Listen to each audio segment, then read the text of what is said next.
CPM-ൽ ഒരുപാട് വെട്ടിനിരത്തലുകളാണ് ഇപ്പോഴത്തെ നിയമസഭാ തെരഞ്ഞെടുപ്പിൽ നമ്മൾ കാണുന്നത്. കഴിഞ്ഞ കുറച്ച് സമയങ്ങൾക്ക് മുൻപ് നമ്മൾ തന്നെ ചർച്ച ചെയ്തിരുന്നു മണിയാശാന്റെ കാര്യം. മണിയാശാനെ മാറ്റി നിർത്തുന്നു എന്നുള്ളത്. അതുപോലെ തന്നെ ശൈലജ ടീച്ചറെ മാറ്റി നിർത്തുന്നു, തോമസ് ഐസക്കിനെ മാറ്റി നിർത്തുന്നു, ഒരുപാട് മുതിർന്ന നേതാക്കന്മാരെ CPM-ൽ നിന്ന് മാറ്റി നിർത്തുന്നു.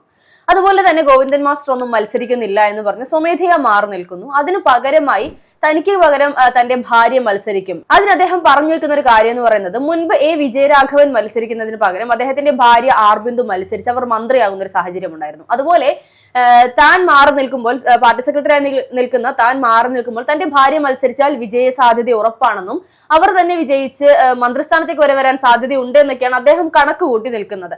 ഒരർത്ഥത്തിൽ പറഞ്ഞാൽ കോൺഗ്രസിന്റെ കുടുംബവാഴ്ചയെ പലപ്പോഴായി വിമർശിച്ചിട്ടുള്ള CPM ഇപ്പോൾ അതേ കാര്യം തന്നെ അല്ലെങ്കിൽ അതേ പാറ്റേൺ തന്നെ പിന്തുടരുന്നതല്ലേ ഇപ്പൊ നമുക്ക് കാണാൻ സാധിക്കുന്നത്.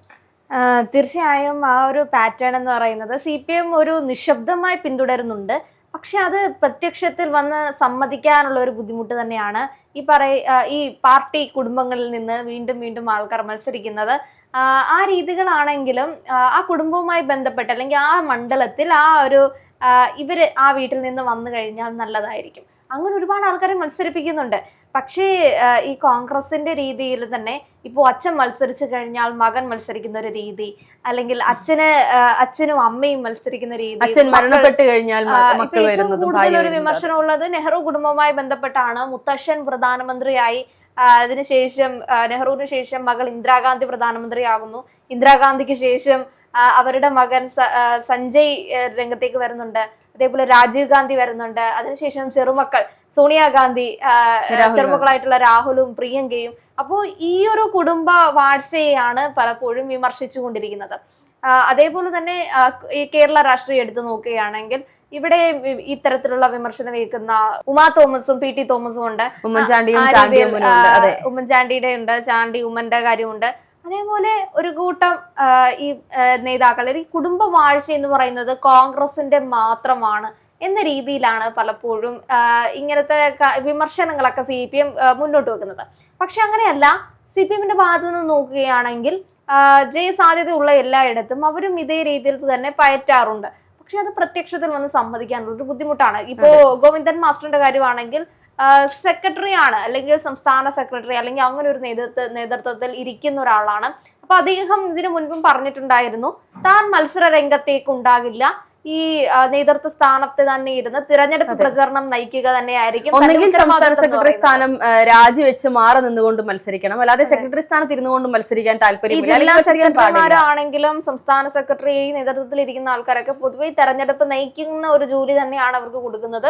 ഈ മാസ്റ്റർ പ്ലാൻ ഉണ്ടാക്കി കൊടുക്കുക, ആ ഒരു രീതിയാണ് CPM കൊടുത്തു വന്നുകൊണ്ടിരിക്കുന്നത്. അത് തീർച്ചയായിട്ടും നമ്മൾ ഗോവിന്ദൻ മാസ്റ്റർ മാറി നിൽക്കുന്ന സമയത്ത് നമ്മൾ പലപ്പോഴും ചർച്ച ചെയ്തതുപോലെ പുതുമുഖങ്ങൾക്ക് അവസരം കൊടുക്കാനായിരിക്കാം, അല്ലെങ്കിൽ പുതിയ ആളുകൾ രംഗത്തേക്ക് വരട്ടെ എന്നുള്ളൊരു. പക്ഷേ അങ്ങനെയല്ല. മാസ്റ്റർ ഇല്ലെങ്കിൽ എന്താ, ഭാര്യ നിൽക്കുന്നുണ്ടല്ലോ, ആ ഒരു നിലപാടാണ്. ഞാൻ നിൽക്കുന്നില്ല, പക്ഷെ എന്റെ ഭാര്യ നിൽക്കും. അതാണ് പുതിയ CPM-ന്റെ നിലപാട് എന്ന് പറയുന്നത്. അധികാരം കുടുംബം വിട്ട് കയ്യിൽ നിന്ന് പോകാൻ പാടില്ല. ആരെങ്കിലും, ഞാൻ മത്സര രംഗത്തേക്കില്ല. ഞാനിപ്പോ അടുത്ത് കഴിഞ്ഞ ഈ പിണറായി സർക്കാർ വരുന്ന സമയത്ത് ഉണ്ടായിരുന്നില്ല, രണ്ടാം പിണറായി സർക്കാർ വരുന്ന സമയത്ത് ഉണ്ടായിരുന്നില്ല. അപ്പൊ മൂന്നാം പിണറായി സർക്കാർ വരുന്ന സമയത്തും ഞാൻ ഈ തിരഞ്ഞെടുപ്പ് പ്രചരണം നയിക്കുന്നു. എന്റെ വീട്ടിൽ നിന്ന് പക്ഷെ ഒരു സീറ്റ് ആവശ്യപ്പെട്ടിട്ടുണ്ട്. എന്റെ വീട്ടിലെ ഭാര്യ മത്സരിക്കുന്നുണ്ട് തലപ്പറമ്പിൽ നിന്ന്. ആ ഒരു നിലപാടാണ് CPM-ന്റെ ഭാഗത്തു നിന്നും മുന്നോട്ട് വരുന്നത്. അപ്പൊ അതും ഒരു തരത്തിൽ പറയുകയാണെങ്കിൽ കുടുംബ വാഴ്ച തന്നെയാണ്. നിങ്ങൾ എത്രത്തോളം മൂടിവെക്കാൻ ശ്രമിച്ചു കഴിഞ്ഞാലും അതൊരു കുടുംബ വാഴ്ചയാണ്. അല്ലെങ്കിൽ തളിപ്പറമ്പിൽ ഗോവിന്ദൻ മാസ്റ്ററിന്റെ ഭാര്യ അല്ലാതെ മറ്റേതെങ്കിലും സ്ഥാനാർത്ഥിയെ നിങ്ങൾ നിർത്തേണ്ടതിരിക്കുന്നു. അതേപോലെ ശൈലജ ടീച്ചറിന്റെ പേര് പൂർണ്ണമായും ഈ മത്സര രംഗത്ത് ഇല്ലാത്ത രീതി തന്നെയാണ് ഉണ്ടാവുന്നത്. പേരാവൂരിലായിരുന്നു KK ശൈലജയുടെ പേര് മുന്നോട്ട് വന്നിട്ടുണ്ടായിരുന്നത്. പക്ഷെ അവിടെയും ആ രീതിയിൽ അവര് നിൽക്കുന്നില്ല, അല്ലെങ്കിൽ ജില്ലാ നേതൃത്വവും അതിന് യാതൊരുവിധ അവർ നിൽക്കുന്നുണ്ട്, ശൈലജ ടീച്ചർ മത്സര രംഗത്തേക്കുണ്ട് എന്ന് ഉറപ്പിച്ച് പറയുന്നില്ല. ഇല്ല എന്നൊരു സാഹചര്യം തന്നെയാണ്, ഒരു മൗനമാണ് പാലിക്കുന്നത്. അതായത് മട്ടന്നൂരാണ് യഥാർത്ഥത്തിൽ ശൈലജ ടീച്ചറുടെ മണ്ഡലം എന്ന് പറയുന്നത്. അപ്പോൾ മട്ടന്നൂരിൽ തന്നെ മത്സരിക്കണമെന്നാണ് ശൈലജ ടീച്ചർ ഇപ്പൊ മട്ടന്നൂരിൽ മത്സരിച്ച് ഒരു അത്യാവശ്യം ഭൂരിപക്ഷം ലഭിക്കുകയാണ്. അപ്പോ വീണ്ടും മന്ത്രിസഭയിലേക്ക് ശൈലജ ടീച്ചറിനെ കൊണ്ടുവരണം എന്നുള്ള ഭീതി കൊണ്ടാണോ ശൈലജ ടീച്ചറിനെ ആയിരിക്കാം ഈ പറയുന്നത് പോലെ മട്ടന്നൂരിൽ മാറ്റി നിർത്തുന്നു. അപ്പോൾ ശൈലജ ടീച്ചർ കൃത്യമായി തനിക്ക് മത്സരിച്ച് തീരൂ എന്നുള്ള തന്റെ ആവശ്യം ഉന്നയിച്ചു കഴിഞ്ഞിരിക്കുകയാണ്.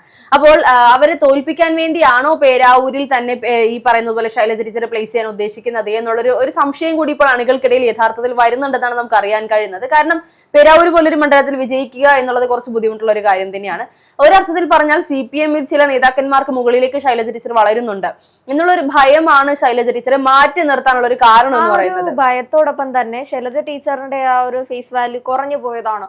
ഒന്നാം പിണറായി സർക്കാരിന് ശേഷം രണ്ടാം പിണറായി സർക്കാർ വരുന്ന ആ ഒരു സമയത്ത് ലോക്സഭയിലേക്കാണെങ്കിലും ശൈലജ ടീച്ചറിന്റെ പേര് നിർദ്ദേശിക്കുന്നത് ശൈലജ ടീച്ചറിന് അത്തരത്തിലുള്ള ഒരു ഫേസ് വാല്യൂ ഉണ്ട്, അല്ലെങ്കിൽ ശൈലജ ടീച്ചറിന് നിർന്നു കഴിഞ്ഞാൽ അത്യാവശ്യത്തിലധികം ഭൂരിപക്ഷം ലഭിക്കാനുള്ള ഒരു സാധ്യത ഉള്ളത് കൊണ്ട് ശൈലജ ടീച്ചറിനെ നിർത്തുന്നു. അതിനപ്പുറത്തേക്കും ഇപ്പൊ മൂന്നാം പിണറായി സർക്കാർ എന്ന് അവർ പ്രതീക്ഷിക്കുന്നു, അല്ലെങ്കിൽ വീണ്ടും ഒരു മന്ത്രിസഭ വരുന്ന സമയത്ത് ആ ഒരു കോൺഫിഡൻസ് നഷ്ടപ്പെട്ടു പോയതിന്റെ ആ ഒരു കാര്യം കൂടി ഇതിനകത്തുണ്ടോ? കാരണം സ്റ്റാർ മണ്ഡലങ്ങളിൽ നിർത്തേണ്ടിയിരുന്ന ഒരു സ്ഥാനാർത്ഥി തന്നെയായിരുന്നു KK ശൈലജ എന്ന് പറയുന്നത്. എത്രത്തോളം അവരുടെ ബാക്കിയുള്ള മന്ത്രിമാരെ കമ്പയർ ചെയ്യുകയാണെങ്കിലും ഇവരുടെ ഒരു ജനപ്രീതി അത്യാവശ്യമുള്ള ഒരു സ്ഥാനാർത്ഥി തന്നെയാണ് KK ശൈലജ എന്ന് പറയുന്നത്. എന്നിട്ട് പോലും അത്തരത്തിൽ ഇപ്പൊ ശിവൻകുട്ടി ഈ ഒരു മണ്ഡലത്തിലായിരിക്കാം നിൽക്കാൻ പോകുന്നത്. പിണറായി വിജയൻ ധർമ്മടത്ത് നിൽക്കുകയാണെങ്കിൽ ധർമ്മടത്ത് തന്നെയായിരിക്കും നിൽക്കുന്നത്. ആ ഒരു കോൺഫിഡൻസ് എന്തുകൊണ്ടാണ് CPM-ന് ശൈലജ ടീച്ചറിനോട് ഇല്ലാത്തത്? മട്ടന്നൂരിൽ അവർ ആവശ്യപ്പെട്ട ഒരു മണ്ഡലമാണ് മട്ടന്നൂരിൽ. അവർക്ക് ജയിക്കാൻ ഒരു സാധ്യത ഉള്ളത് കൊണ്ടായിരിക്കുമല്ലോ മട്ടന്നൂർ തന്നെ വേണമെന്ന് പറയുന്നത്, അല്ലാതെ തോൽക്കാനുള്ള. ഞാൻ ഒരുപാട് കാര്യങ്ങൾ മട്ടന്നൂരിൽ ചെയ്തിട്ടുണ്ട്, വ്യക്തിപരമായി എനിക്ക് മാനസികമായി അടുപ്പമുള്ള ഒരു മണ്ഡലമാണ് എന്നുള്ളത്.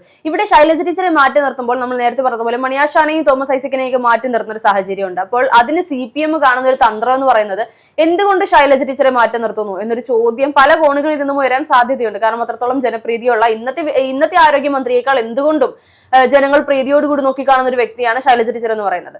സ്വാഭാവികമായും അവർ മത്സരിക്കുമ്പോൾ അത്ര വലിയ ഒരു തിരിച്ചടിയൊന്നും CPM-ന് ശൈലജ ടീച്ചർ നിർത്തുന്ന മണ്ഡലത്തിൽ ഉണ്ടാകാൻ സാധ്യതയില്ല എന്നുള്ളതാണ് യാഥാർത്ഥ്യം. അപ്പോൾ അവരെ മാറ്റി നിർത്താൻ വേണ്ടി കൂടിയായിരിക്കണം മണിയാശാനെയും തോമസ് ഐസക്കിനെയും മത്സര രംഗത്ത് നിന്ന് മാറ്റി നിർത്തുന്നത് എന്ന് തോന്നുന്നു. അങ്ങനെയാണ് ഇപ്പോൾ CPM-നകത്തുള്ള ഒരു സംസാര രീതി എന്ന് പറയുന്നത്. ഈ മണിയാശാനെ മാറ്റി നിർത്തുന്നുണ്ട്, KK ശൈലജയും മാറ്റി നിർത്തുന്നുണ്ട്, അതേപോലെ തന്നെ ബിന്ദുവിനെ മാറ്റി നിർത്തുന്നുണ്ട്. ശ്രീമതി ടീച്ചറിന്റെ വിവരങ്ങളൊന്നും അപ്പുറത്തേക്ക് വരുന്നില്ല. കൊല്ലവും തിരുവനന്തപുരം അതുമായി ബന്ധപ്പെട്ടാണ് ശ്രീമതി ടീച്ചർ പൊതുവെ മത്സരിക്കാറുള്ളത്. ഒരു തെക്കൻ ജില്ലകളാണ് ഇവർക്കൊക്കെ പതിച്ചു കൊടുക്കാറുള്ളത്. ശൈലജ ടീച്ചർ ഉൾപ്പെടെയുള്ള ഈ സ്ഥാനാർത്ഥികൾക്ക് വടക്ക് മലബാർ ഭാഗങ്ങളാണ്. വടക്കോട്ടാണ് ഇവർക്ക് സ്ഥാനാർത്ഥിത്വം കിട്ടുകയാണെങ്കിൽ തന്നെ നിർത്തുന്നത്. മലയോര പ്രദേശങ്ങളിൽ മണിയാശാനെ പോലെയുള്ളവർ അവരെയാണ് നിൽക്കാറുള്ളത്. അപ്പോൾ ഇത്തരത്തിൽ CPM അല്ലെങ്കിൽ സർക്കാർ വെട്ടിമാറ്റുന്ന ഒരുപിടി പേരുകളുണ്ട്. അതേപോലെ തന്നെ മത്സര രംഗത്തേക്കില്ല എന്ന് ഗോവിന്ദൻ മാസ്റ്ററെ പോലെ സ്വമേധയെ അറിയിച്ചിട്ടുള്ള പേരുകളുണ്ട്. അപ്പോ ഇത്തരത്തിൽ ആൾക്കാർ അല്ലെങ്കിൽ ഇവർ മാറി നിർത്തുമ്പോൾ ഇവർ നേതൃത്വത്തിലേക്ക് വരികയാണോ ചെയ്യാൻ പോകുന്നത്? കാരണം തിരഞ്ഞെടുപ്പ് നയിക്കുക എന്ന് പറയുന്നത് വലിയൊരു കാര്യം തന്നെയാണ്. ഇപ്പൊ രാജീവ് ചന്ദ്രശേഖരനെ എടുക്കുകയാണെങ്കിൽ BJP-യുടെ അയാൾ അധ്യക്ഷനാണ്, അതോടൊപ്പം തന്നെ അയാൾ നിൽക്കുന്നുണ്ടെന്നും പറയുന്നുണ്ട്. അപ്പോ നേതൃത്വ സ്ഥാനവും അതേപോലെ സ്വന്തം മണ്ഡലത്തിലെ ഏറ്റവും നല്ല ഭൂരിപക്ഷത്തിൽ ജയിക്കുക എന്ന് പറയുന്ന ആ ഒരു അതും അവരുടെ ചുമതലയായിട്ട് മാറുന്ന ഒരു സാഹചര്യമുണ്ട്.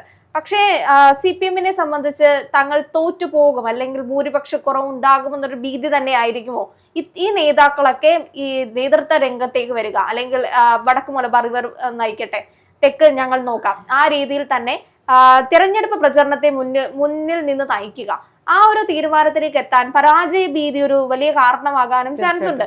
അതുകൊണ്ട് CPM-ന് തോൽവി ഉണ്ടാകുമോ എന്ന് നമുക്ക് പറയാൻ പറ്റില്ല. കാരണം സ്ഥാനാർത്ഥികളായി നിൽക്കാൻ പോകുന്നതും നിലവിലെ സിറ്റിംഗ് MLA-മാർ തന്നെ പലയിടത്തും നിൽക്കുന്നുണ്ട്. അതേപോലെ തന്നെ പുതിയ സ്ഥാനാർത്ഥികൾ വരികയാണെങ്കിലും ശക്തമായിട്ടുള്ള സ്ഥാനാർത്ഥികളെ തന്നെ ആയിരിക്കും നിർത്താൻ ചാൻസ് ഉള്ളത്. അതേപോലെ എന്തുകൊണ്ടാണ് റെപ്പിറ്റീഷനായിട്ട് അവരെ തന്നെ നിർത്തുന്നതെന്ന് ചോദിക്കുന്ന മണ്ഡലങ്ങളും ഉണ്ട്. മണിയാശാരെ പോലുള്ളവര് വീണ്ടും നിൽക്കേണ്ട ആവശ്യമില്ല എന്ന് പറയുമ്പോൾ വീണ്ടും നിർത്തുന്ന ചില മണ്ഡലങ്ങളും ഉണ്ട്. അപ്പൊ അങ്ങനെ നോക്കുകയാണെങ്കിൽ ഇത് CPM-ന്റെ ഏത് തരത്തിലുള്ള തന്ത്രമാണെന്നാണ് നമുക്ക് അവർ തന്നെ പറഞ്ഞു വെക്കേണ്ടത്. കാരണം സ്ഥാനാർത്ഥി നിർണയങ്ങളായിട്ടില്ല.